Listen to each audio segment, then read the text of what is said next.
ज़्यादा पूछने लगे हैं कि आजकल वास्तुशास्त्र में कुछ अलग अलग भ्रम फैलाए जा रहे हैं, भ्रांतियाँ फैलाई जा रही हैं। उसी से रिलेटेड ये छोटा सा 8-10 क्वेश्चन उठाए हैं मैंने कि वास्तुशास्त्र में किस तरीके से वास्तुशास्त्र के साथ खिलवाड़ किया जा रहा है। वास्तु के नाम पर मिसगाइड करते हैं बहुत बार लोग। आप बहुत सारे लोग यहाँ पे बैठे होंगे जो हो भी जाते हैं, अपने घर का वास्तु किया, कहीं पे ऑनलाइन वीडियो देख लिया। आजकल वीडियो का ट्रेंड, रील्स का ट्रेंड, शॉर्ट्स का ट्रेंड बहुत चल रहा है। तो किसी की वीडियो देख ली, घर नया बना रहे थे और कोई सीढ़ियाँ गलत बना दी, कोई टॉयलेट गलत बन गया। ये छोटी छोटी क्वेरीज हैं और ये छोटी छोटी ऐसी बातें हैं क्वेरीज जो मैं आज आपको आगे दिखा रहा हूँ, जो बहुत ही बड़े बड़े नुकसान कर सकती है। तो आप सभी के लिए इसको जानना बहुत ज़रूरी है कि वास्तु में किस तरीके का खिलवाड़ किया जा रहा है वास्तुशास्त्र के साथ। इसमें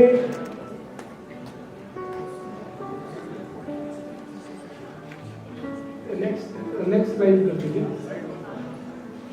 सबसे पहली चीज आती है कि ईशान कोण 45 डिग्री पे कट करेगा। ये वास्तुशास्त्र में जब भी आप किसी भी वास्तु कंसल्टेंट को अपने घर पे बुलाते हैं और वो आपके घर का वास्तु करता है, तो वो ऐसी चक्रा टाइप की चीज आपके नक्शे के ऊपर लगाता है और बोलता है कि ये 45 डिग्री पे आपके घर में नॉर्थ ईस्ट आ रहा है। जबकि अगर किसी भी वास्तु के ग्रंथ की बात की जाए, वास्तु रत्नावली, विश्वकर्मा प्रकाश, मायामतम, मानसा, किसी भी ग्रंथ में अगर आप देखेंगे, एक माइक में बंद हो जाए, किसी भी ग्रंथ में आप देखेंगे तो ईशान कोण यानी कि नॉर्थ ईस्ट जो पद विन्यास, आप 81 पद का वास्तु करते हैं घरों के लिए, 64 पद का वास्तु करते हैं कोई मंदिर के लिए, किसी भी पद विन्यास को आप उठा के देखेंगे, जब भी जहां पे आपका शिखी का पद आ रहा है वो आपके घर का नॉर्थ ईस्ट बनेगा। चाहे आपकी डायरेक्शन टिल्टेड हो, टिल्टेड में भी उसी तरीके से वो निकाले जाते हैं पद, और अगर डायरेक्शन स्ट्रेट है तो कितना भी लंबा प्लॉट हो, कैसा भी रेक्टेंगुलर शेप का प्लॉट हो, आपका जो शिखी का पद जहाँ आ रहा है कॉर्नर में आएगा ऊपर, वहीं पे आपका ईशान कोण कट करेगा। जो ईशान कोण बताया जा रहा है वास्तु में कि 45 डिग्री पे कट करता है, वो सबसे बड़ा भ्रम है।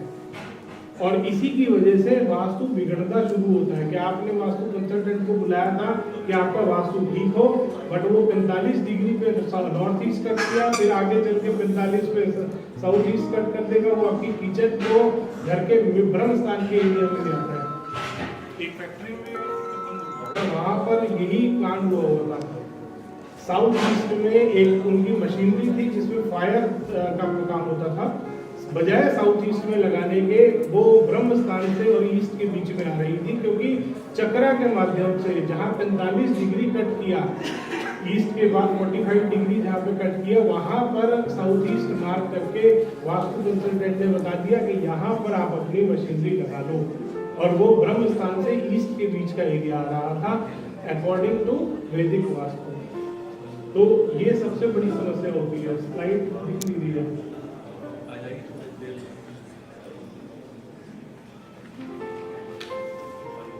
कि 16 जोन कैसे डिवाइड किए जाते हैं, आपको बताया जाता है उसमें बाकायदा मार्किंग करके, एक जैसे पिज्जा के स्लाइस नहीं काटते, इस तरीके से 16 जोन काटी जा रही है, बनाई जा रही है 16 जोन। घर में कभी भी उस तरीके से 16 जोन नहीं बनते हैं। इसके अगली स्लाइड कर दीजिए। ये 16 जोन आप देख रहे हैं, पहले नंबर पे दिख रहा है आपको, ये गोल चक्रा है। आपका कोई भी स्क्वायर या रेक्टेंगल किसी भी तरीके का भूखंड हो सकता है, उसमें 16 जोन इस तरीके से निकाले जाते हैं। और अगले इमेज में आप देख सकते हैं ओरिजिनल मेथड क्या है। 16 जोन, 16 जोन किसी भी भूखंड में, अगर यही भूखंड रेक्टेंगुलर होगा तो ये पद सारे लंबे हो जाएंगे। 16 जोन इस तरीके से बनाए जाते हैं, और आपको जो दिखाया जा रहा है वो चक्रा वाला मेथड है 16 जोन का। तो इस चीज का भी आपको खास ख्याल करना है कि अगर 16 जोन आप अपने घर का वास्तु अगर देख रहे हैं, बना हुआ घर है आपका, तो 16 जोन अगर आप निकाल रहे हैं, इस तरीके से आपको डिवाइड करने हैं वो 16 जोन। अगली स्लाइड। ये वास्तु में बहुत अच्छा चल रहा है आजकल। कुछ वास्तु कंसल्टेंट गाइड करते हैं कि ईशान कोण में अगर आपकी सीढ़ियाँ आ रही है। जयपुर में मेरे क्लाइंट है, काफी पुराने क्लाइंट है वो मेरे, बाई चांस उन दिनों में बाहर गया हुआ था, आउट ऑफ इंडिया था, तो उन्होंने किसी कंसल्टेंट से एडवाइस ली और उस कंसल्टेंट ने उनको गाइड करा कि एंटी क्लॉकवाइज स्टेयरकेस बना दो ईशान कोण में। वो पेज के जैसा काम करती है, एनर्जीज को ऊपर लेके जाएगी, आपके घर की एनर्जी डबल हो जाएगी। तो ये एक बहुत बड़ा मिसकंसेप्शन है। ईशान कोण में कभी भी स्टेयरकेस नहीं आनी चाहिए, चाहे क्लॉकवाइज हो चाहे एंटी क्लॉकवाइज हो। घर में कभी भी कहीं पे भी आप स्टेयरकेस बना रहे हैं, एंटी क्लॉकवाइज स्टेयरकेस आपको बनानी ही नहीं है। सबसे ज्यादा नुकसानदायक होती है एंटी क्लॉकवाइज स्टेयरकेस। दिशा की कोई बात ही नहीं है इसमें, क्लॉकवाइज और एंटी क्लॉकवाइज में। स्टेयरकेस जरूर ऐसा है कि नहीं आनी चाहिए, नॉर्थ डायरेक्शन में, ईस्ट डायरेक्शन में, नॉर्थ ईस्ट में, इन जगहों पे अवॉइड करते हैं स्टेयरकेस को बनाना। लकड़ी का बना सकते हैं अगर वो स्टेयरकेस में प्रॉपर एयर वेंटिलेशन चल रहा है, प्रॉपर एयर सर्कुलेशन चल रहा है, तो बिल्कुल बन सकता है। लकड़ी का स्टेयरकेस, ग्लास का स्टेयरकेस आजकल बनाते हैं, वो भी बनेगा क्लॉकवाइज। सीढ़ी की काउंटिंग कितनी होनी चाहिए? ये इसमें दो तरीके से बात होती है, ट्रेड और राइजर। जो सामने टक्कर है वो हमेशा ऑड उसके नंबर में आएगा, वो कभी भी इवन नहीं होना चाहिए। टक्कर गिनी जाती है स्टेयरकेस में। बहुत बार लोग जिस पे पैर रखते हैं उसको काउंट करते हैं, वो गलत है, क्योंकि वो फिर उसमें आमतौर पे वो डिसाइड हो जाते हैं कि सर जहाँ पे मैं सबसे ऊपर लास्ट पैर रखा वो काउंट करूँ कि ना करूँ। वास्तु वाला भी कंफ्यूज होता है, लोग भी कंफ्यूज होते हैं। तो इसलिए सामने टक्कर गिनी है, टक्कर हमेशा ऑड होनी चाहिए नंबर में।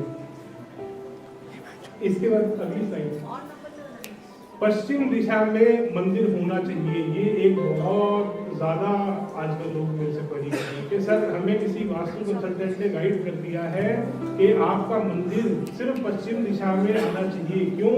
क्योंकि सर आप देख लीजिए जितने भी बड़े मंदिर बन रहे हैं सारे पश्चिम दिशा में उनके भगवान बैठे हैं और बहुत सक्सेसफुल मंदिर है, करोड़ों का चंदा चढ़ रहा है।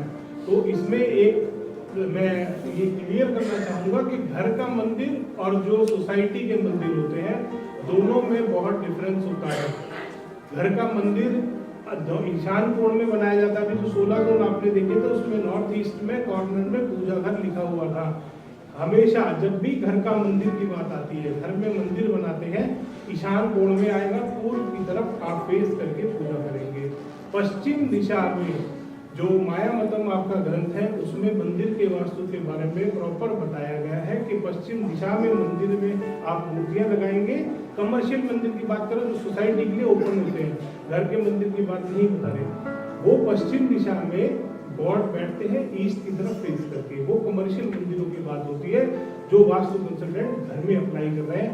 बहुत ज्यादा इस चीज से नुकसान होता है। पश्चिम दिशा वरुण देवता की दिशा है वास्तु में, और वरुण देवता की जगह पे वो दिया जलवाते हैं आपसे और आपका खूब बढ़िया नुकसान होता है उसके बाद। तो इस भ्रम में भी आपको नहीं आना। अभी ये कॉर्नर के प्लॉट सबसे ज्यादा नुकसानदायक होते हैं। अब जिस वास्तु कंसल्टेंट ने अफवाह फैलाई है वो खुद कॉर्नर के प्लॉट में रह रहा है, मजे की बात तो ये है। खैर कभी भी ऐसा नहीं होता कि कॉर्नर के प्लॉट बहुत सीरियस होते हैं। मेरे पास एक क्लाइंट आए, उन्होंने बताया कि सर मेरा ना नॉर्थ ईस्ट कॉर्नर का प्लॉट है, नॉर्थ में भी रोड है, ईस्ट में भी रोड है, और किसी कंसल्टेंट ने अंदर घुसने से मना कर दिया। बाहर आया था, आके बाहर से देख के कहता नहीं नहीं ये कॉर्नर का प्लॉट है, ये तो लेना ही नहीं है। जबकि सबसे ज्यादा लाभदायक होते हैं कॉर्नर के प्लॉट, अगर स्पेशली नॉर्थ ईस्ट कॉर्नर का प्लॉट। बाकी सारे कॉर्नर के प्लॉट भी लाभदायक होते हैं अगर वास्तु अनुसार बने। कोई भी भूखंड जो कि वास्तु के अनुसार बना हुआ है वो आपको फायदा देगा ही देगा। जो भूखंड वास्तु के अनुसार नहीं बना हुआ, चाहे फिर वो कॉर्नर का हो चाहे वो बीच का हो, वो हमेशा नुकसान देगा। सारे फ्लैट जितनी सोसाइटियों में बने हुए सारे कॉर्नर के हैं, सब में आपको बालकनी मिलती है दो तरफ, वो भी कॉर्नर का मकान ही कहलाता है। तो अब आप सोच लेना कॉर्नर के मकान अगर सीरियस है तो सारे फ्लैट में रहने वाले खतरे में हैं। तो ऐसे भ्रम में आपको नहीं पड़ना है। अगली स्लाइड,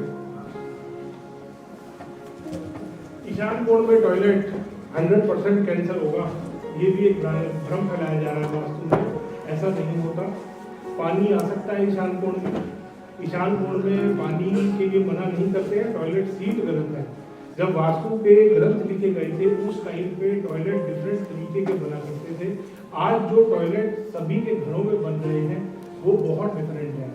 टेक्नोलॉजी बहुत ज़्यादा चेंज हो चुकी है, तो इसलिए इस भ्रम में बिल्कुल नहीं आना। अगर कोई भी कंसल्टेंट आपको गाइड करता है कि ईशान कोण में टॉयलेट है, घर में एक आदमी कैंसर से मरेगा ही मरेगा, तो ये तो रिसर्च हो चुकी है इस चीज़ में। मैंने खुद अपने कुछ जो स्टूडेंट्स उनको भेजा था, मैं पता करूँ किस किस को कैंसर है, कितने लोगों के घर में ईशान कोण में टॉयलेट आया है। शायद एक केस मिला था, कम से कम 1500 इस लोगों से रिव्यू किए हैं।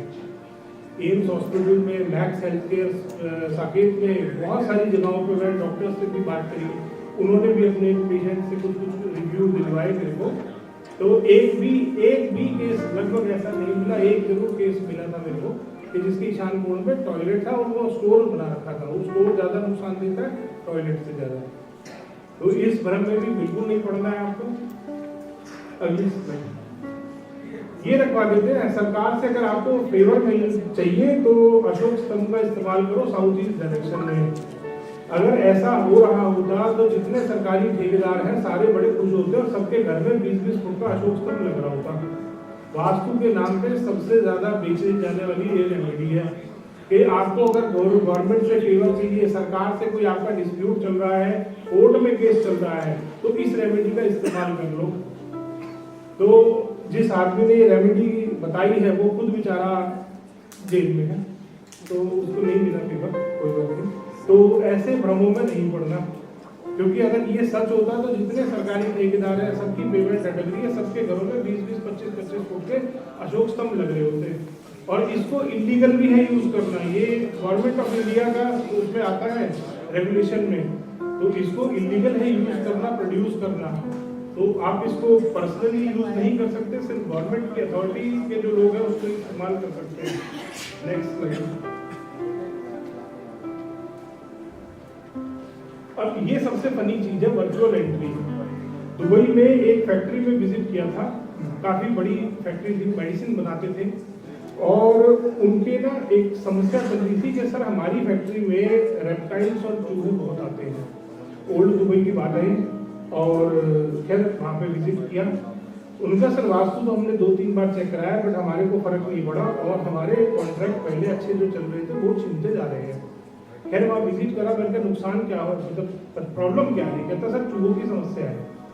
खैर पूरी फैक्ट्री में घूमे, अच्छे से देखा, मतलब चूहे आते कहाँ से, तो एक वहाँ पे जो उनका बंदर था, एक रिवर टाइप का, उसने कहा सर वो वहाँ पे एक छेद है उसमें से आते हैं।